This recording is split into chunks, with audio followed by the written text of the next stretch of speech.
আসসালামু আলাইকুম ওরহমতুল্লাহ। 1 মিনিট মাদ্রাসায় আপনাকে স্বাগতম। আজ আলোচনা করব প্রতি বৃহস্পতিবারে এমন একটি আমল আমাদের এই চ্যানেলের দিনী ভাই বোনেরা করেছেন। আল্লাহ তাআলার অশেষ মেহেরবানিতে সকলেরই মনের নেক আশা পূরণ হয়েছে, দোয়া কবুল হয়েছে। মনের নেক আশা পূরণের পরীক্ষিত প্রমাণিত এই আমলটি আপনারাও একবার হলেও করবেন। এই উদ্দেশ্যে বা নিয়তে ভিডিওটি সম্পূর্ণ দেখুন। আমরা জানি আরবি মাস হিসেবে বৃহস্পতিবার রাত জুমাবারেরই অন্তর্ভুক্ত, কেননা আরবি মাসের তারিখ শুরু হয় সন্ধ্যার পর থেকে, আর শুক্রবার সন্ধ্যায় জুমার দিনটি শেষ হয়।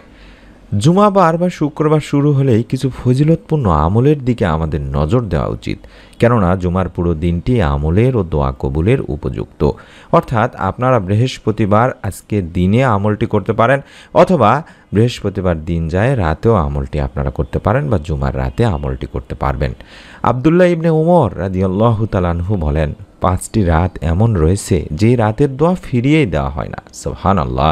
1 নম্বর জুমার রাত, 2 নম্বর রজব মাসের প্রথম রাত, 3 নম্বর শাবান মাসের 14 তারিখ দিবাগত রাত বা শবে বরাতের রাত, 4 নম্বর ঈদুল ফিতরের রাত, 5 নম্বর ঈদুল আজহার রাত। এই রাতগুলোতে আল্লাহ রাব্বুল আলামিন দোয়া ফিরান না দিনী ভাই বোনেরা। আমরা তাই জুমার রাতেও আমলটি বেশি বেশি করার চেষ্টা করব, যদি সম্ভব হয় বৃহস্পতিবার দিনে রোজা রেখে। ইবনে আব্বাস থেকে বর্ণিত একটি দীর্ঘ হাদিসে আল্লাহ রাসূল সাল্লাল্লাহু আলাইহি ওয়াসাল্লাম বলেছেন, হে আলী, শুক্রবার বা জুমাবার রাতের শেষ তৃতীয়াংশে সাহস করে উঠে পড়ো, কারণ এটি একটি গুরুত্বপূর্ণ সময় এবং এতে দোয়া কবুল হয়। সুবহানাল্লাহ, সুবহানাল্লাহ। তাই আমরা আমাদের এই দ্বিতীয় যে চ্যানেলটির নাম দেখাচ্ছি, অর্থাৎ প্রতিদিনের আমল যে চ্যানেলটির নাম দেখাচ্ছি, এই চ্যানেলে আমরা প্রতি শুক্রবার রাতে, অর্থাৎ বৃহস্পতিবার আজকে দিন যায় মাগরিবের পরেই শুক্রবার বা জুমাবারের রাত শুরু হয়ে যায়, সেই রাতে আমরা 10টার সময় ইনশাল্লাহ লাইভ করার চেষ্টা করে থাকি।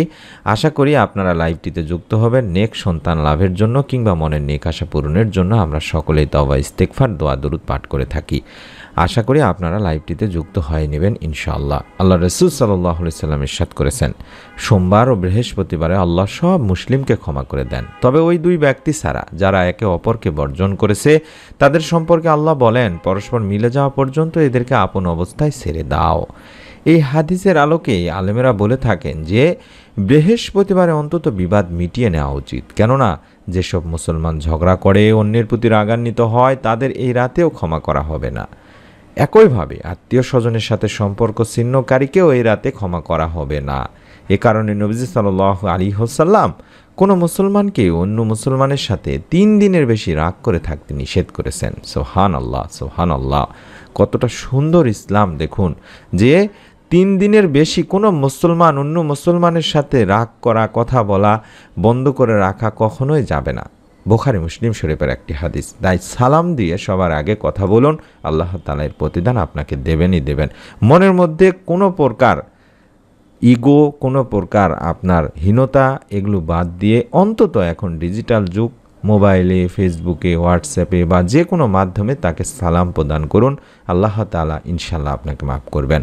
হযরত আনাস রাদিয়াল্লাহু তাআলা আনহু থেকে বর্ণিত, আল্লাহ রাসূল সাল্লাল্লাহু আলাইহি ওয়াসাল্লাম বলেছেন, জুমার দিনেও রাতে আমার উপর দরুদ পাঠ করো। যে ব্যক্তি আমার উপর একবার দরুদ পাঠ করে, আল্লাহ তার উপর 10 বার রহমত বর্ষণ করবেন। সুবহানাল্লাহ। শুধু তাই নয়, আনাস ইবনে মালিক রাদিয়াল্লাহু তাআলা আনহু হতে আরও বর্ণিত আছে একটি হাদিসে, তিনি বলেন, রাসূলুল্লাহ সাল্লাল্লাহু আলাইহি ওয়াসাল্লাম বলেছেন, যে ব্যক্তি জুমার দিন ও রাতে আমার উপর দরুদ পাঠ করবে, আল্লাহ তার 100টি প্রয়োজন পূরণ করবেন। সুবহানাল্লাহ। এর মধ্যে 70টি আখিরাতে এবং 30টি পৃথিবীতে। সুবহানাল্লাহ, সুবহানাল্লাহ। অর্থাৎ জুমার দিন ছাড়াও আমরা দরুদ পাঠ করব দিনী ভাই বোনেরা, কারণ দরুদ পাঠের অনেক ফজিলত রয়েছে। এর মধ্যে দরুদ পাঠের সবচেয়ে গুরুত্বপূর্ণ ফজিলত হলো যে দরুদ পাঠ করে তার উপর আল্লাহর রহমত বর্ষিত হয়। সুবহানাল্লাহ। এবং এটি রাসূল সাল্লাল্লাহু আলাইহি ওয়াসাল্লামকে ভালোবাসার একটি নিদর্শন বহন করে থাকে। সুবহানাল্লাহ, সুবহানাল্লাহ। শুধু তাই জুমার দিন নয়, আমরা প্রতিদিন কম করে হলেও 100 বার করে শুধুমাত্র সাল্লাল্লাহু আলাইহি ওয়াসাল্লাম, সাল্লাল্লাহু আলাইহি ওয়াসাল্লাম, সাল্লাল্লাহু আলাইহি ওয়াসাল্লাম অন্তত পড়ার চেষ্টা করব। এবং যদি সম্ভব হয় বৃহস্পতিবারে রোজা রাখব। বৃহস্পতিবারের দিনে রোজা রাখার অনেক ফজিলত রয়েছে দিনী ভাই বোনেরা। এই জন্য বৃহস্পতিবার রোজা রাখতেন আমাদের নবীজি সাল্লাল্লাহু আলাইহি ওয়াসাল্লাম। তাছাড়া বৃহস্পতিবার রাতে পুরো সপ্তাহের আমল আল্লাহ তাআলার সামনে উপস্থাপন করা হয়। তাই আমরা বৃহস্পতিবার দিন যায় রাতে আমল করার চেষ্টা করব বেশি বেশি। এই বিষয়ে নবীজি সাল্লাল্লাহু আলাইহি ওয়াসাল্লাম ইরশাদ করেন, বৃহস্পতি ও সোমবার আল্লাহ তাআলার সামনে বান্দার আমল উপস্থাপন করা হয়। তাই আমি চাই আমার আমল পেশ করার সময় আমি যেন রোজা অবস্থায় থাকি। সুবহানাল্লাহ, সুবহানাল্লাহ। বিশ্বনবী সাল্লাল্লাহু আলাইহি ওয়াসাল্লাম কতটা সতর্কতার সঙ্গে বৃহস্পতিবার এবং সোমবার রোজা রাখতেন, যে তিনি চান, আশা করেন যে তিনি যখন রোজা থাকবেন সেই অবস্থাতেই যেন তার আমল আল্লাহ তাআলার কাছে উপস্থাপন করা হয় এবং আল্লাহ তাআলা রোজা অবস্থায় বান্দার মনের নেক আশা পূরণ করে থাকেন। তাই যদি সম্ভব হয় আপনারা বৃহস্পতিবার রোজা রেখে এই আমলটি করার চেষ্টা করবেন। সহজ করে আমি আমলটি শিখিয়ে দিচ্ছি ইনশাআল্লাহ।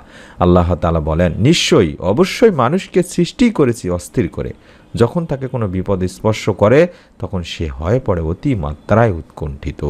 তাই আল্লাহর রহমত থেকে নিরাশ হওয়া যাবে না, সর্ব অবস্থায় আল্লাহকে স্মরণ করতে হবে। আল্লাহর দয়া অনুগ্রহের চাদর আমাদের সবসময় আবৃত করে রাখেন, এই বিশ্বাস মনে রাখতে হবে। আল্লাহ তাআলা বলেন, যদি তোমাদের উপর আল্লাহর অনুগ্রহ তার দয়া না থাকতো তাহলে তোমরা ধ্বংস হয়ে যেতে, আর নিশ্চয়ই আল্লাহ অধিক তওবা গ্রহণকারী প্রজ্ঞাময়। তাই আল্লাহ তাআলা আরও বলেন, আর তোমাদের রব বলেছেন, তোমরা আমাকে ডাকো, আমি তোমাদের জন্য সাড়া দেব। নিশ্চয়ই যারা অহংকারবশত আমার ইবাদত থেকে বিমুখ থাকে তারা অচিরেই লাঞ্ছিত অবস্থায় জাহান্নামে প্রবেশ করবে। তাই আমরা আল্লাহকে ডাকা কখনোই বন্ধ করব না দিনী ভাই বোনেরা।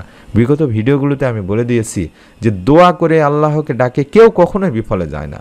দোয়া করলে এই দোয়া আপনি এর ফল পাবেনই পাবেন ইনশাআল্লাহ। হাদিস শরীফে এমনটি বলা আছে, একবার হযরত আনাস রাদিয়াল্লাহু তাআলা আনহু আল্লাহ রাসূল সাল্লাল্লাহু আলাইহি সাল্লামের সঙ্গে বসেছিলেন।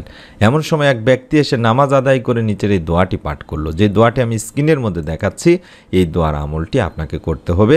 নিয়মটি আমি বলে দিচ্ছি ইনশাআল্লাহ। আল্লাহুম্মা ইন্নী আসআলুকা বিআন্না লাকাল হামদু লা ইলাহা ইল্লা আনতাল মান্নান বাদিউস সামাওয়াতি ওয়াল আরদ ইয়া জাল জালালি ওয়াল ইকরাম ইয়া হাইয়্যু ইয়া কাইয়্যুম। এটি ইসমে আজমের দোয়া। যারা জানেন অবশ্যই বুঝতেই পারছেন যে এই দোয়ার মাধ্যমে আল্লাহ তাআলার কাছে চাইলে আল্লাহ তাআলা তার চাওয়া পূরণ করেন, আল্লাহকে ডাকলে আল্লাহ তাআলা তার ডাকে সাড়া দেন। অর্থাৎ এই দোয়াটি আমরা কম করে হলেও একবার পাঠ করব। এই দোয়াটিতে যখন এই দোয়াটি পড়লেন সেই ব্যক্তিটি এসে, তখন নবী করিম সাল্লাল্লাহু আলাইহি সাল্লাম বললেন যে এই ব্যক্তি ইসমে আজমের দোয়া পড়ে দোয়া করেছে। ইসমে আজম হচ্ছে মহান আল্লাহ তাআলার এমন এক নাম, যে নামে আল্লাহকে ডাকলে মহান আল্লাহ তার ডাকে সাড়া দেন, যে নামে তার কাছে কোনো কিছু চাওয়া হলে তিনি তার সব চাওয়া পূরণ করেন। সুবহানাল্লাহ, সুবহানাল্লাহ। আবু দাউদ শরীফের হাদিস। অর্থাৎ দোয়াটি আমি দেখাচ্ছি, এটি হলো ইসমে আজমের দোয়া। এই দোয়াটি আমরা বৃহস্পতিবার দিনে কিংবা রাতে যখনই সময় পাবো 2 রাকাত নামাজ আদায় করে নেওয়ার পরে অন্তত 11 বার সাল্লাল্লাহু আলাইহি ওয়াসাল্লাম সাল্লাল্লাহু আলাইহি ওয়াসাল্লাম এই দরুদটি পাঠ করে তারপরে দোয়াটি আল্লাহুম্মা ইন্নী আসআলুকা বিআন্না লাকাল হামদু লা ইলাহা ইল্লা আনতাল মান্নান বাদিউস সামাওয়াতি ওয়াল আরদ ইয়া জাল জালালি ওয়াল ইকরাম ইয়া হাইয়্যু ইয়া কাইয়্যুম। এভাবে অন্তত একবার পাঠ করে 2 হাত তুলে আল্লাহ তাআলার কাছে দোয়া করব। আল্লাহ রাব্বুল আলামিনও আপনার মনের নেক আশা ইনশাআল্লাহ পূরণ করে দিবেন। মনের মধ্যে শতভাগ বিশ্বাস নিয়ে আমলটি যারা করবেন তারা একটি করে নিয়ত করুন, অন্তত ভিডিওটিতে লাইক দিয়ে কমেন্ট সেকশনে আমিন লেখার মাধ্যমে। আমাদের অন্যান্য ভিডিওগুলো দেখার জন্য আপনি ফেসবুকে দেখার জন্য দিনী আমল লিখে সার্চ করুন, পেজটি পেয়ে যাবেন। আমাদের অন্যান্য চ্যানেলের ভিডিওগুলো দেখুন, বিশেষ করে যেটি বললাম প্রতিদিনের আমল এই চ্যানেলটিতে আজকে রাত 10টায় ইনশাআল্লাহ আমরা লাইভে আসি। প্রত্যেক বৃহস্পতিবার দিন যায় রাতে আমরা 10টার দিকে ইনশাআল্লাহ লাইভে আসার চেষ্টা করি। আশা করি আল্লাহ তাআলার অশেষ মেহেরবানিতে যদি আল্লাহ তাআলা চান তাহলে আমরা আজকেও লাইভে আসবো, আপনারা যুক্ত হয়ে যাবেন। যদি এই চ্যানেলে লাইভ চান তাহলে কমেন্ট করতে পারেন। আমরা 1 মিনিট মাদ্রাসার সাথেও আমরা লাইভ করার চেষ্টা করব, আপনাদের সকলকে নিয়ে দোয়া করব। কার কি মনের নেক আশাগুলো আছে সেগুলোর জন্য দোয়া করব, আপনারা কমেন্ট করে দোয়া চাইতে পারবেন। তাই অনুরোধ করছি অবশ্যই কমেন্ট করবেন। আমাদের নতুন আমলের ভিডিও আপনার মোবাইলে যাতে আপনি পেয়ে যান তার জন্য চ্যানেলটি সাবস্ক্রাইব করার, বেল বাটনটি অন করে রাখার অনুরোধ করছি। সকলেই ভালো থাকুন, সুস্থ থাকুন। আসসালামু আলাইকুম ওয়া রাহমাতুল্লাহ।